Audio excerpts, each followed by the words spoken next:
हमारी क़यादत की बड़ी लंबी चौड़ी फहरिस्त है, जिसके अंदर हमारी जो और उनको गाइडेंस किया नवाज शरीफ जरूर देते हैं, चाहे वो लंदन में हो, जब यहाँ पाकिस्तान में जेल में थे तब भी उनसे मुशावरत होती थी। सब्सक्राइब करें और बेल दबाएं ताकि कोई खबर रह न जाए।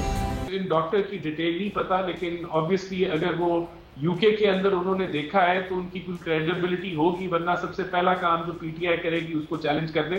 तो ऐसे नहीं, आई एम श्योर वो एक जो भी ऑथराइज्ड होंगे और वहां के बोर्ड के सर्टिफाइड डॉक्टर होंगे। लेकिन अब इससे देखें, रिक्वायरमेंट थी, जो गारंटी की जो शहबाज शरीफ साहब ने दी थी, वो भी पूरी हो गई। जो है हाई कोर्ट के अंदर जो है मेडिकल रिपोर्ट भी आ गई और उससे वाज़ेह हो गया कि मियां साहब की जो करंट हेल्थ कंडीशन है वो नंबर एक, वो कोविड के एक हाई रिस्क पेशेंट बन सकते हैं, तो कोविड के लिहाज से भी उनको अपना ख्याल रखने की जरूरत है।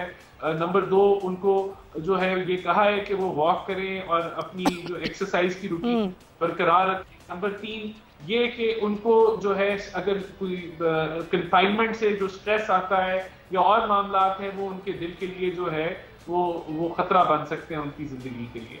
तो मैं समझता हूँ इससे काफी ज्यादा जो सवालात ओवरऑल। राना साहब, तकरीबन 1.5 साल हो गया गालिबन मियां साहब को गए। जी बिल्कुल, 1.5 साल हो गया, तो इस 1.5 साल में इलाज क्यों नहीं शुरू हो सका उनका?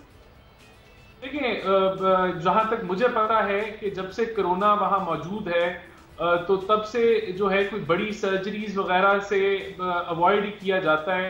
और इस माहौल के अंदर जो है वो एक जब वो हालात बेहतर होंगे यूके के अंदर, तो वो जरूर जो है वो अपना इलाज वैसे इलाज उनका चेकअप होते हैं उनके, और रेगुलर जो है डॉक्टर उनको रेगुलरली चेक भी करते हैं। लेकिन जो कोई बड़ी मेजर सर्जरी होनी है वो भी उसकी डेट भी डॉक्टर डिसाइड करेंगे। सब्सक्राइब करें और बेल दबाएं ताकि कोई खबर रह न जाए।